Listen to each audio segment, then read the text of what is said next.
Hello, hello, everybody. Welcome to my Mindful Diamond Painting. How is everybody doing today? Yeah, today. Sorry. I'm filming at nighttime, so I have to think about what I'm saying. If you are new here, hello, hello, hello, welcome, welcome. My name is Angie. It is such a pleasure to meet you. If you're coming back to spend some more time with me, thank you so much for coming back. I truly, truly do appreciate it. We are here for a whip and chat. Yes, yes. So it is, I don't know. It's like 9 o'clock on Tuesday night, 9 o'clock Tuesday night. I totally forgot to record my whip and chat. Let me tell you guys, it has been one heck of a week, okay? And I just totally forgot. Sorry, I forgot. So it is 9 o'clock on Tuesday night. You will be watching this Wednesday at some point. We are in the middle of DP for Native Heritage. Yes, we are. And this week we are covering Cherokee. Yes, yes. So if this is your first time, this month I am doing a different Native American tribe each week for my whipping chats. Every Saturday I have been spinning the wheel. I picked out 4 tribes. We spun the wheel on Saturday and it landed on Cherokee. So that is what we are going to discuss this week in our whipping chat. So we will continue to be using our Hunter's Delight putty. Where did, see, I don't have to fill my pen all the time, so I kind of put it away. Yes, we are still using Hunter's Delight. This is Angie's Simple Putty, which is my putty. If you want any more information on it, it is linked in the description box for you guys. Have any questions or anything about it, just shoot me an email and put in putty questions for the subject matter and ask away. So we are going to be working on this gorgeous Eagle and Roses this week. Guys, I hope you have something to drink or a snack, because let me tell you, I looked up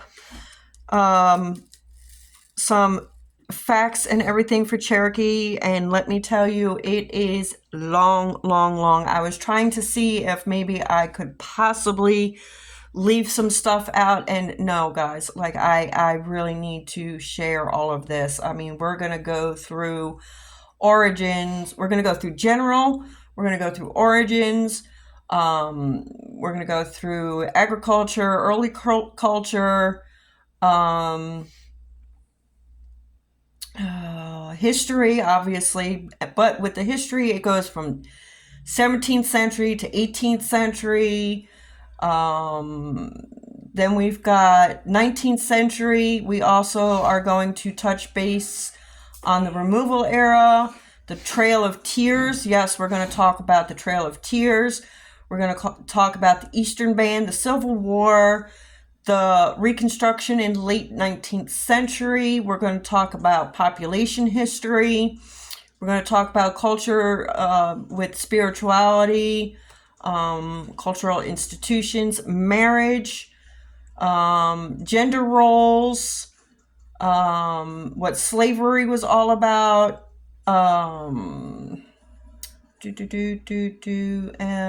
treaties and government. We're going to do a little bit on that, not too much. Then we're going to talk about the Cherokee Nation. All right, we're going to wrap up with the Cherokee Nation.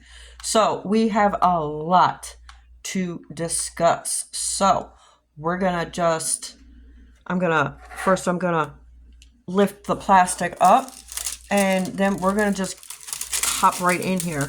We're just going to hop right in. I don't know how much diamond painting I'm going to be getting done, because I have a lot of scrolling to do for this week, guys. And if you don't know, I will be moving this in every single direction. That's just the way I diamond paint, guys. Okay. All right, so let's go. The Cherokee. The Cherokee people are one of the indigenous peoples of the southeastern woodlands of the United States. Prior to the 18th century, they were concentrated in their homelands in towns along river valleys of what is now southwestern North Carolina, southeastern Tennessee, southwestern Virginia, edges of western South Carolina, northern Georgia, and northeastern Alabama, consisting of around 40,000 square miles. Holy moly's. That's a lot. That's a lot. The Cherokee language is part of the Iroquoian language group. Wow, I did not know that. In the 19th century, James Mooney, an early American ethnographer, recorded one oral tradition that told of the tribe having migrated south in ancient times from the Great Lakes region, where other Iroquoian people have been based. However, anthropologist Thomas R. White, writing in 2007, dated the split among the peoples as occurring earlier. Okay. He believes that the origin of the Proto-Iroquoian language was likely the Appalachian region, and the split between northern and southern Iroquoian languages began 4,000 years ago. By the 19th century, white American settlers had classified the Cherokee of the Southeast as one of the 5 civilized tribes in the region. They were agrarian, lived in permanent villages, and had begun to adopt some cultural and technological practices of the white settlers. They also developed their own writing systems. Interesting. Scrolling. Today, 3 Cherokee tribes are federally recognized. The United Kituwa Band of Cherokee Indians, UKB, in Oklahoma, the Cherokee Nation, CN, in Oklahoma, and the Eastern Band of Cherokee Indians, EBCI, in North Carolina. So we've got United Kituwa Band of Cherokee Nations, Cherokee Nation, United Kituwa Band of Cherokee Indians, Cherokee Nation, and the Eastern Band of Cherokee Indians. All right. The Cherokee Nation has more than 300,000 tribal members, making it the largest of the 574 federally recognized tribes in the United States. Wow. In addition, numerous groups claim Cherokee lineage, and some of these are state recognized. A total of more than 819,000 people are estimated to have identified as having Cherokee ancestry on the U.S. Census. Most are not enrolled members of any tribe. Wow. Of the 3 federally recognized Cherokee tribes, the Cherokee Nation and the UKB, which is the United Kituwa Band of Cherokee Indians, have headquarters in Tahlequah, Oklahoma, and most of their members live in the state. The UKB are mostly descendants of old settlers, also called Western Cherokee, those who migrated from the southeast to Arkansas and Oklahoma in about 1817 prior to Indian removal. They are related to the Cherokee who were later forcibly relocated there in the 1830s under the Indian Removal Act. The Eastern Band of Cherokee Indians is located on land known as the Qualla Boundary in western North Carolina. They are mostly descendants of ancestors who had resisted or avoided relocation, remaining in the area. Because they gave up tribal membership at the time, they became state and U.S. citizens in the going too fast again. Because they gave up tribal membership at the time, they became state and U.S. citizens. In the late 19th century, they reorganized as a federally recognized tribe. All right. Origins.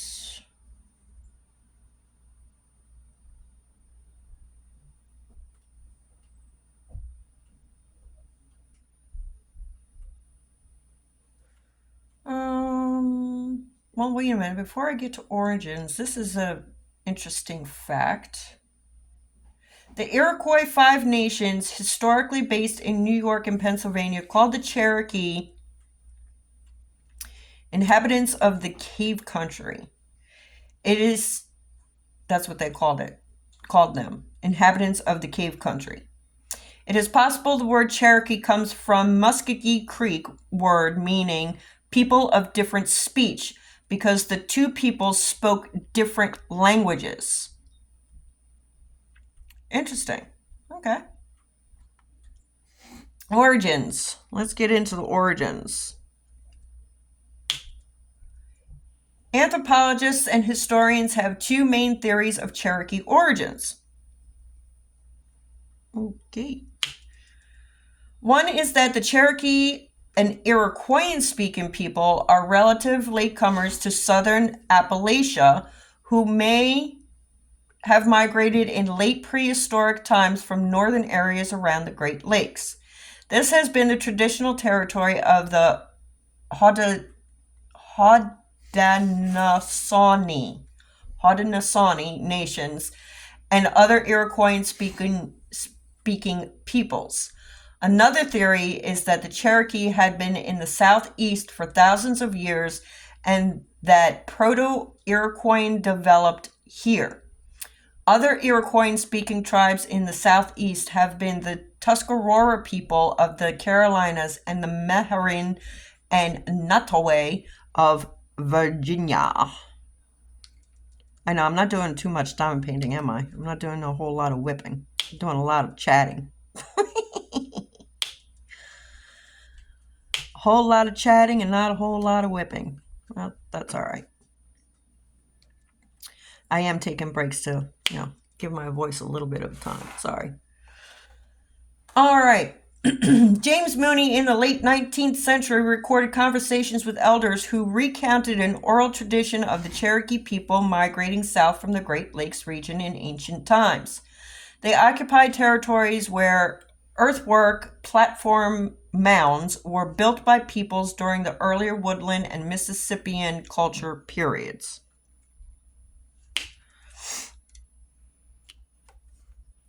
For example, the people of the Conisty culture period are believed to be ancestors of the historic Cherokee and occupied what is now western North Carolina in the Middle Woodland period, circa 200 to 600 CE. They are believed to have built what is called the Biltmore Mound, found in 1984 south of the Swannanoa River on the Biltmore Estate, which has numerous Native American sites. That's interesting. Didn't know Biltmore had anything to do with Native Americans, but evidently it does. That's something I did not know. All right. Other ancestors of the Cherokee are considered to be part of the later Pisgah phase. Pisgah, that's what it says, P-I-S-G-A-H, Pisgah phase of South Appalachian Mississippian culture, a regional variation of the Mississippian culture that arose circa 1000 and lasted to 1500 CE. There is a consensus among most specialists in Southeast archaeology and anthropology about these dates. But Finger says that ancestors of the Cherokee people lived in western North Carolina and eastern Tennessee for a far longer period of time. Additional mounds were built by peoples during this cultural phase. Typically in this region, towns had a single platform mound and served as a political center for smaller villages. Well, alrighty then. Alrighty then, let's do a turn. Let's do a turn. Let's do a turn. All right. Let me get, hang on one second, guys. Need to get one of these. Because we're going to work on his head there, but I need some place to put my tray. There we go. All right, the homelands. Yay! The Cherokee occupied numerous towns throughout the river valleys and mountain ridges of their homelands. What were called the lower towns were found in what is present-day western Oconee County, South Carolina, along the Kiowa River, called the Savannah River in its lower portion. The principal town of the lower towns was Kiowa. Other Cherokee towns on the Kiowa River included Estato, and Sugartown, a name repeated in other areas.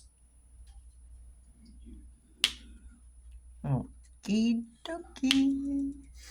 In western North Carolina, what were known as the Valley, Middle, and Outer Towns were located along the major rivers of the Tuskegee, the Upper Little Tennessee, Hiwassee, French Broad, and other systems. The Overhill Cherokee occupied towns along the Lower Little Tennessee River and Upper Tennessee River on the western side of the Appalachian Mountains in present-day southeastern Tennessee. I've been to Tennessee. Been to Nashville, Tennessee. It was pretty cool. Although I don't think we're talking about the same area. Agriculture. Let's talk about agriculture. During the late Archaic and Woodland period, Native Americans in the region began to cultivate plants such as marsh elder, lamb's quarters, pigweed, sunflowers, and some native squash. People created new art forms such as shell gorgets, adopted new technologies, and developed an elaborate cycle of religious ceremonies. During the Mississippian culture period, 1000 to 1500 CE, in the regional variation known as the South Appalachian Mississippian culture, local women developed a new variety of maize, corn, called Eastern Flint corn. It closely resembled modern corn and produced larger crops. The successful cultivation of corn surpluses allowed the rise of larger, more complex chiefdoms consisting of several villages and concentrated populations during this period. Corn became celebrated among numerous peoples in religious ceremonies, especially the green corn ceremony.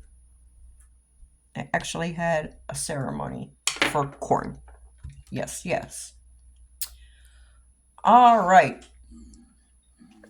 Early culture. Let's get into early culture. I told you guys we're going to be here for a little bit. Just want to get a couple of drills on here. All right. Much of what is known about pre-18th century Native American culture has come from records of Spanish expeditions. The earliest ones of the mid-16th century encountered peoples of the Mississippian culture era who were ancestral to tribes that emerged in the southeast, such as the Cherokee, Muskogee, Chiraw, and Catawba. Specifically in 1540 to 1541, a Spanish expedition led by Hernando de Soto passed through present-day South Carolina, proceeding into western North Carolina and what is considered Cherokee country. The Spanish recorded Chilaqui. I have no clue. That's what it says, Chilaqui. People as living around the Kiowa River, where western North Carolina, South Carolina, and northeastern Georgia meet. The Cherokee consider this area to be part of their homelands, which also extended into southeastern Tennessee. Further west, DeSoto's expedition visited villages in present-day northwestern Georgia, recording them as ruled at the time by the Coosa chiefdom. This is believed to be a chiefdom ancestral to the Muskogee Creek people, who developed as a Muskegean-speaking people with a distinct culture. In 1566, the Juan Pardo expedition traveled from the present-day South Carolina coast into its interior and into western North Carolina and southeastern Tennessee. He recorded meeting Cherokee-speaking people who visited him while he stayed at the Jorah or Howara. It's either Jorah or Howara chiefdom, north of present-day Morganton, North Carolina. I think it's Howara. The historic Catawba later lived in this area of the upper Catawba River. Pardo and his forces wintered over at Howara, building Fort San Juan there in 1567. His expedition proceeded into the interior, noting villages near modern Asheville and other places that are part of the Cherokee homelands. According to anthropologist Charles M. Hudson, the Pardo expedition also recorded encounters with Muskegean-speaking peoples at Chihuahua in southeastern modern Tennessee. I need a drink after that. Woo! Shoo! It's a mouthful, ain't it? Yes, that was definitely a mouthful. Were you reading a story? No, I'm reading Cherokee history, a story. Get out of here. Why? I'm interested. I'm just wondering what you. I'm reading about the Cherokees. Oh. Well, I didn't know, so I figured, hey, I asked. Yes, you did. That would be the mister. You can't.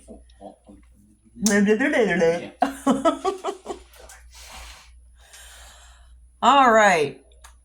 In the 1830s, the American writer John Howard Payne visited Cherokee, then based in Georgia. He recounted what they shared about pre-19th century Cherokee culture and society. For instance, the Payne papers describe the account by Cherokee elders of a traditional two-part societal structure. A white organization of elders represented the 7 clans. As Payne recounted, this group, which was hereditary and priestly, was responsible for religious activities such as healing, purification, and prayer. A second group of younger men, the Red Organization, was responsible for warfare. The Cherokee considered warfare a polluting activity. Researchers have debated the reasons for the change. Some historians believe the decline in priestly power originated with a revolt by the Cherokee against the abuses of the priestly class known as the Anikutani. That's what it says, Anikutani. Ethnographer James Mooney, who studied and talked with the Cherokee in the late 1880s, was the first to trace the decline of the former hierarchy to this revolt. By the time that Mooney was studying the peoples in the late 1880s, the structure of Cherokee religious practitioners was more informal, based more on individual knowledge and ability than upon heredity. Another major source of early cultural history comes from materials written in the 19th century by the Dpfornativeheritage24 Cherokee Medicine Man. There you go, the Cherokee Medicine Man. After Sequoiah's creation of the Cherokee syllabary in the 1820s. Initially, only the Cherokee Medicine Man learned to write and read such materials, which were considered extremely powerful in a spiritual sense. Later, the syllabary and writings were widely adopted by the Cherokee people. Wow. A lot of information, guys. I hope you guys are enjoying this. I'm enjoying it. I'm loving I love learning about different cultures. I it's just something that I like. I enjoy it a lot. All right. So, let's go into 17th century history and English contact amongst the Native Americans. All right, 17th century. In 1657, there was this disturbance in Virginia colony as the, oh my word, Rechahecrians and Rickahokins, as well as the Siouan, Manahoac, and Nahassan, broke through the frontier and settled near the falls of the James River, near present-day Richmond, Virginia. Please, everybody, forgive me with the pronunciations of these. It is very difficult. Very, very difficult, and I am doing the best that I can. The following year, a combined force of English colonists and Pamunkey drove the newcomers away. The identity of the Rechahecrians has been much debated. Historians noted the name closely resembled that recorded for the Erie Cronon and Erilhonan, commonly known as the Erie tribe, another Iroquoian speaking people based south of the Great Lakes in present-day northern Pennsylvania. This Iroquoian people had been driven away from the southern shore of Lake Erie in 1654 by the powerful Iroquois. Five Nations, also known as the Haudenosaunee, who were seeking more hunting grounds to support their dominance in the beaver fur trade. The anthropologist Martin Smith theorized some remnants of the tribe migrated to Virginia after the wars, later becoming known as the Westo to English colonists in the province of Carolina. A few historians suggested this tribe was Cherokee. They just suggested that the tribe was Cherokee. That doesn't mean that it was. Virginia traders developed a small-scale trading system with the Cherokee in the Piedmont before the end of the 17th century. The earliest recorded Virginia trader to live among the Cherokee was Cornelius Dougherty or Doherty in 1690. All right, now we're going to 18th century. The Cherokee gave sanctuary to a band of Shawnee in the 1660s, but from 1710 to 1715, the Cherokee and Chickasaw allied with the British and fought the Shawnee, who were allied with French colonists, forcing the Shawnee to move northward. The Cherokee fought with the Yamasee, Catawba, and British in late 1712 and early 1713 against the Tuscarora and the second Tuscarora War. The Tuscarora War marked the beginning of a British-Cherokee relationship that, despite breaking down on occasion, remained strong for much of the 18th century. With the growth of the deerskin trade, the Cherokee were considered valuable trading partners, since deerskins from the cooler country of their mountain hunting grounds were of better quality than those supplied by the lowland coastal tribes who were neighbors of the English colonists. Interesting. Very, very interesting. I need to get a couple drills on, guys. Whew. I need to rest my voice here for a second.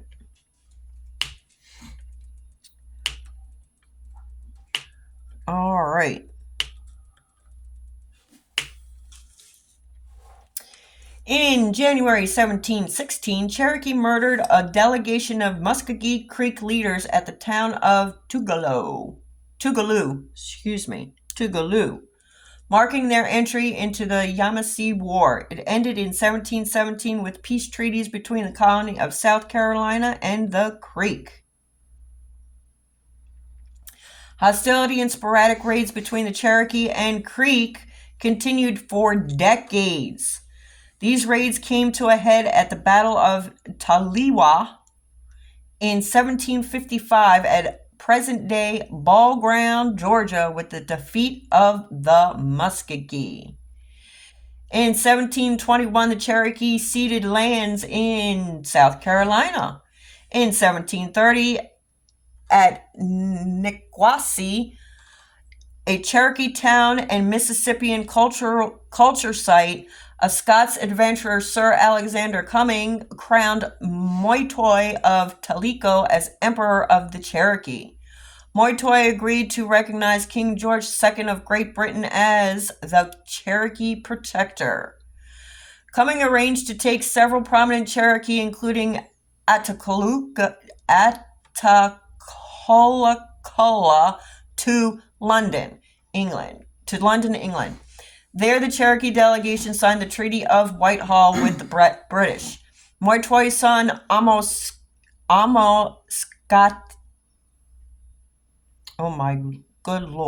Moytoy's son, Amogasight, or Dreadful Water, attempted to succeed him as emperor in 1741, but the Cherokee elected their own leader, Konokotoko,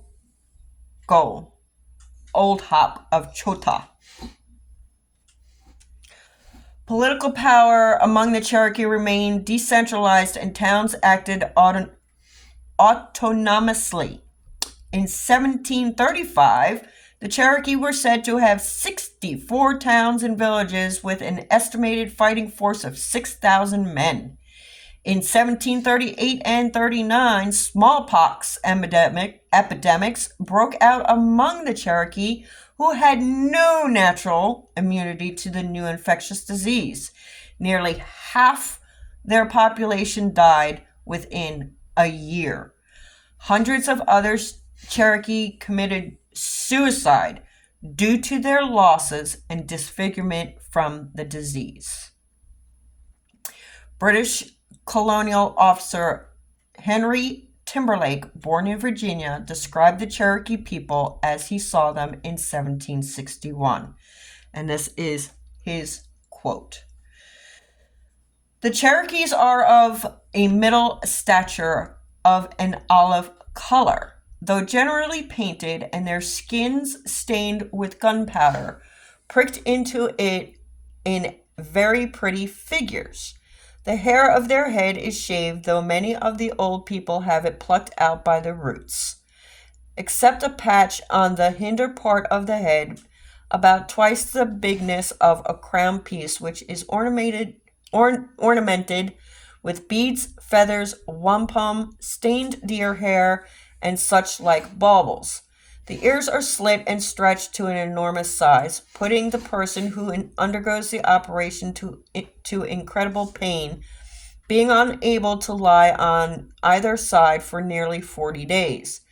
To remedy this, they generally slit but one at a time. So soon as the patient can bear it, they wound round with wire to expand them, and are adorned with silver pendants and rings, which they likewise wear at the nose. This custom does not belong originally to the Cherokees, but taken by them from the Shawnee or other northern nations.